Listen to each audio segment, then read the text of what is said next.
the final member of this tribe. It's Ryan. Ryan Medrano at 25 years old. I should clarify, he is actually the youngest member of the tribe. Cassidy is at 26, though.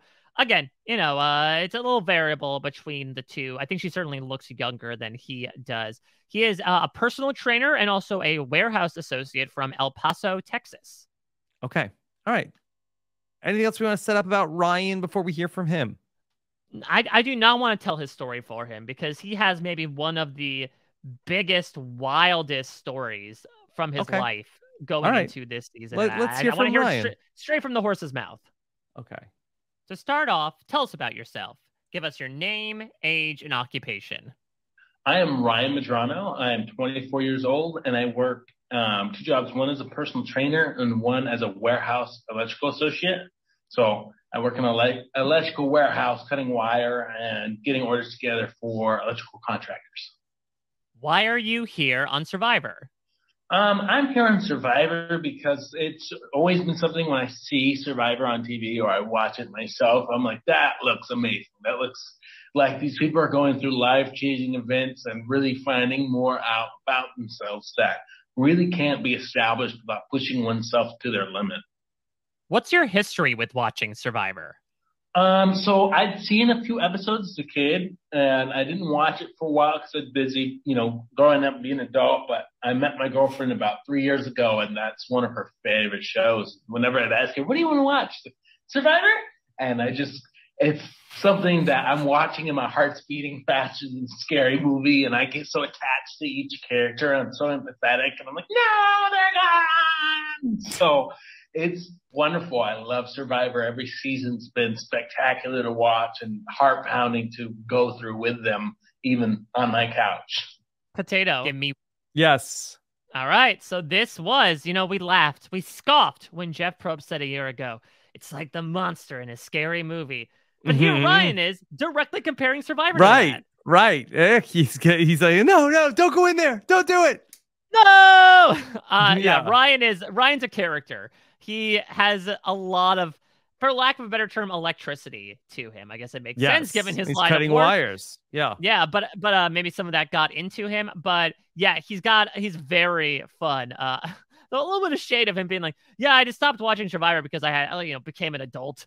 Yeah, had things to do. Exactly. Then watch Survivor.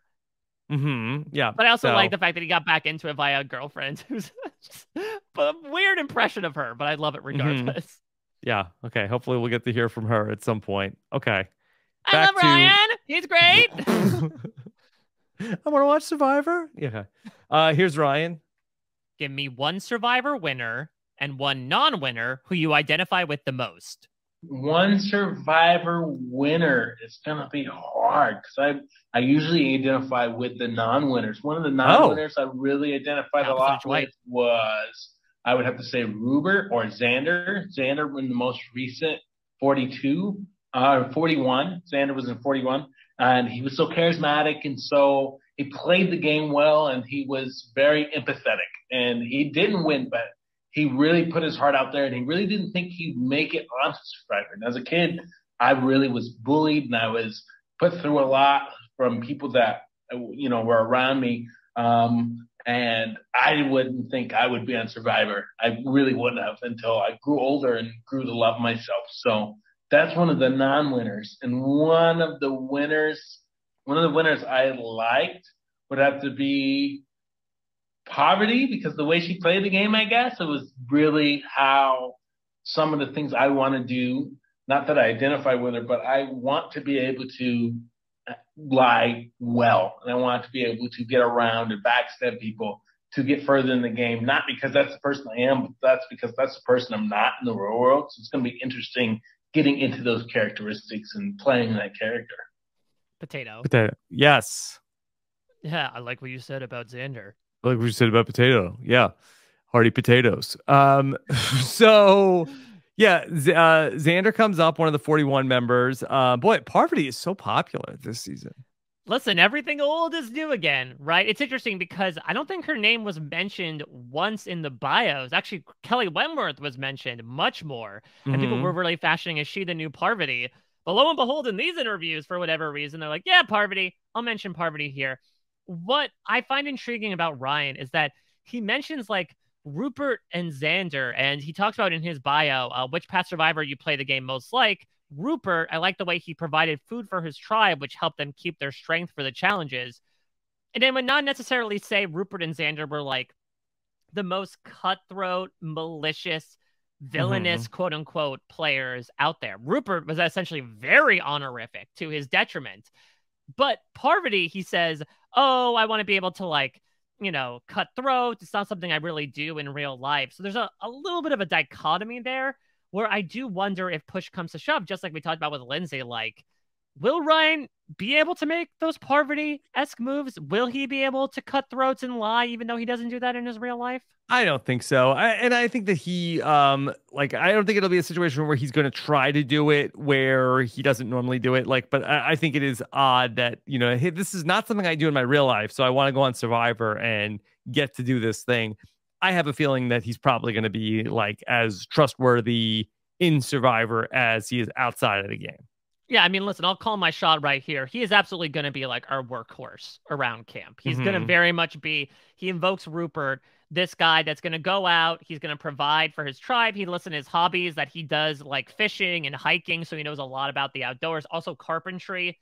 I think he's going to be our shelter builder here. I think he's going to be that guy that's going to really endear himself early on as like the one that's working hard around camp. He's this blue collar worker as well. So he certainly has that mindset, who I think people would want to bring in as a number, but won't necessarily be or need to be leading any sort of charge against anybody.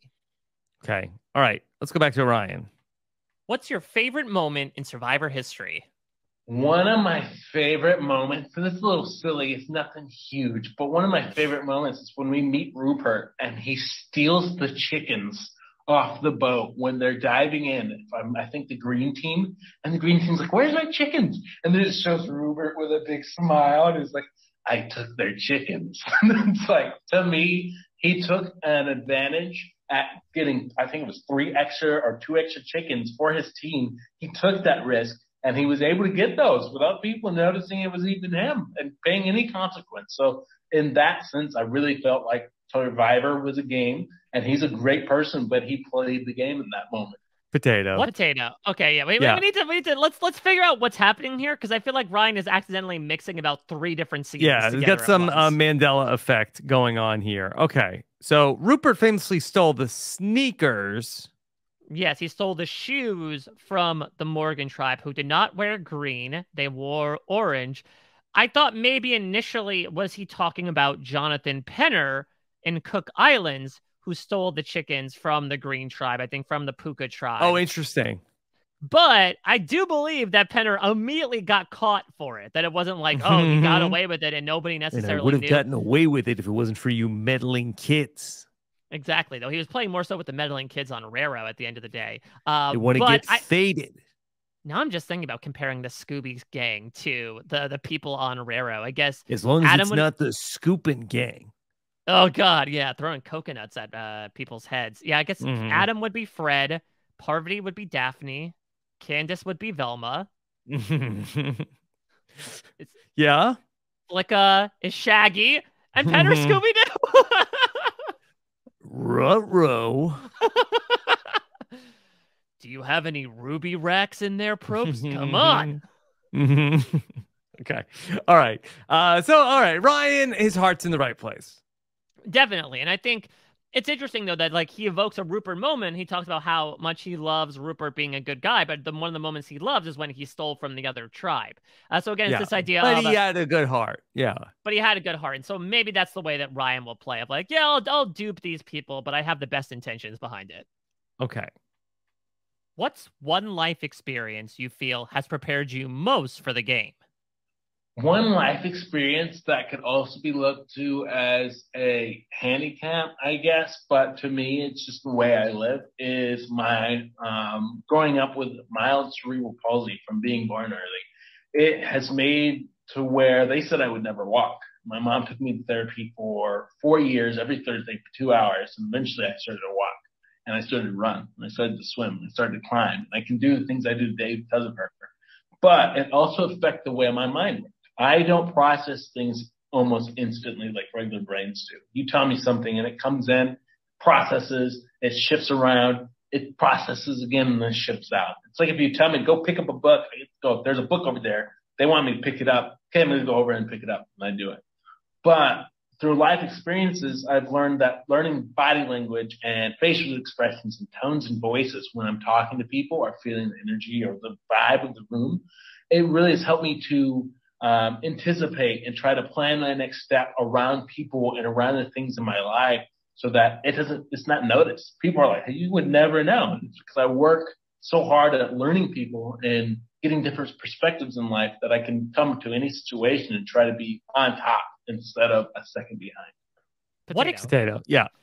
Yeah. So wildly beautiful story from Ryan. Being born 3 months early, diagnosed with mild cerebral palsy, going from somebody who had to learn to talk and walk for 4 years in therapy to like being a personal trainer now, but then also coming with this sort of additional, effect of, because his brain takes a second to like process what someone says to him, he almost has to anticipate what is going to be said to him based on reading different expressions. Yeah, and that might be a very interesting skill set to have, because I kind of feel like maybe in a lot of ways, like what people are saying to you on Survivor is not as important as what they are doing. And so like being sort of like more like tuned into the body language of what people are saying and doing, that might be, a little bit of a different insight that he's able to take away. I think Ryan is going to be a big fan favorite on the season.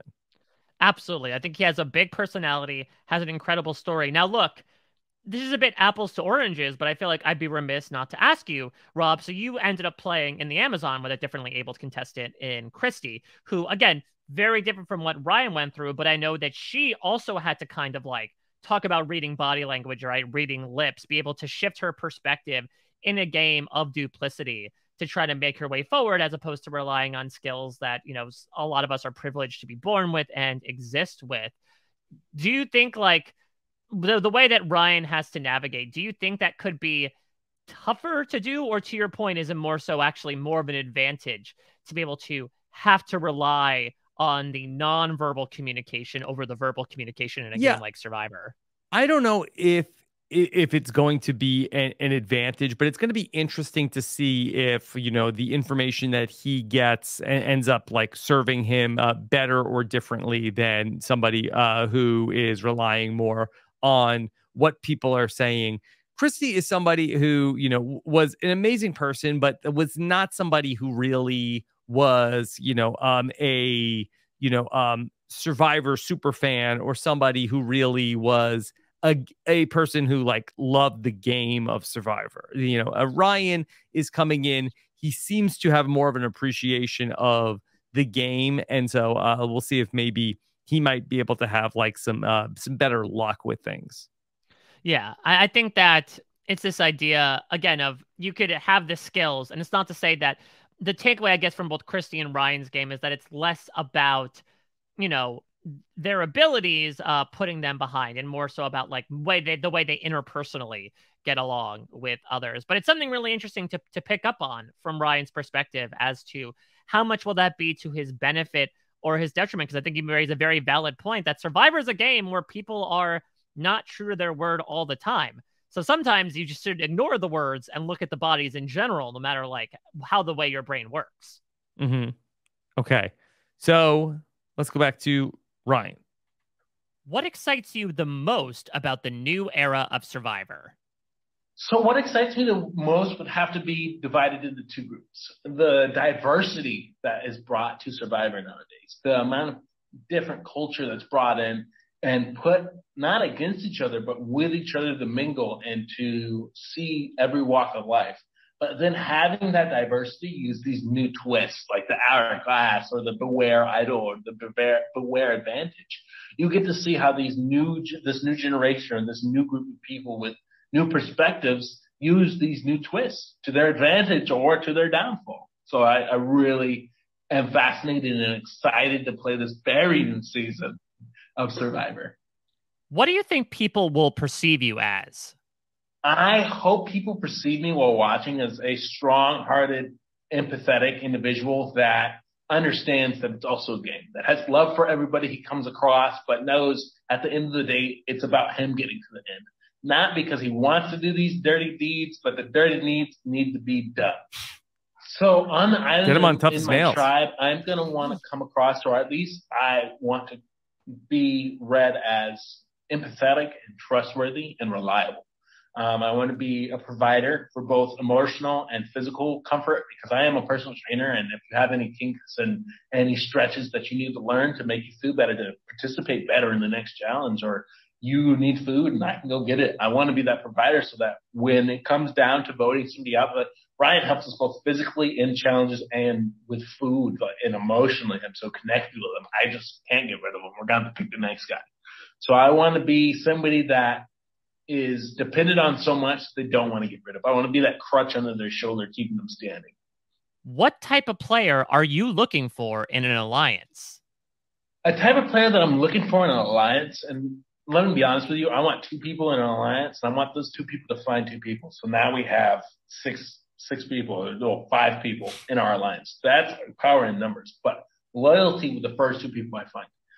Being able to trust, being able to understand their body language so that if they ever do come a point, because there will be a point at the end, if we make it to the end where they'll have to lie to me, I'm able to tell that, or at least for them to tell me the truth. Hey, we're thinking about voting you out. Give me a reason why we shouldn't. And then I can play my cards. So somebody I'm loyal with and somebody that'll be truthful back to me so that I can actually have somebody out there I can trust and not be paranoid 110% of the time. Okay. That's Ryan.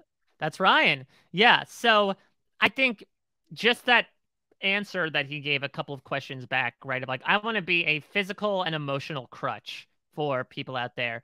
I think that's what we're going to see of Ryan in a nutshell. I think we are looking at really straightforward, the big provider, the big guy, and, camp provider of the tribe. I don't necessarily know if, again, he's going to be able to make these big cutthroat moves to get him the win, but I see him making it pretty dang far. Honestly, I compare him a lot to Jonathan from last season in terms of both the position he'll be in on the early tribe as well as like the way he'll be regarded. I do think he'll be a big threat in challenges when it turns individual. He talks in his bio about why will you be the sole survivor? He says, I'm a triple threat. I can socialize easily. I'm naturally strong and quick in puzzles. So I think any Achilles heel you might see with him in challenges, I think is going to be as strong as every other muscle in his body. That might make him a danger later on in the game, but I do think he is somebody who will be perceived early on as just, as he talked about himself, a very reliable force and person to look at, even if he is, speaking of the Scoop and gang, trying to create his own pyramid scheme of allies behind the scenes. Oh, no. The thing for me is really about who is he going to link up with as an ally? Like, if he could be with somebody who can sort of like, keep him, focused on the right things, not trying to go off and steal anybody else's chickens when he shouldn't be. Like, I think that he can be a real force in this game. But I think it's really he's very ally dependent. I could see him and Carla linking up. Maybe it's because I could see Carla really linking up with anybody.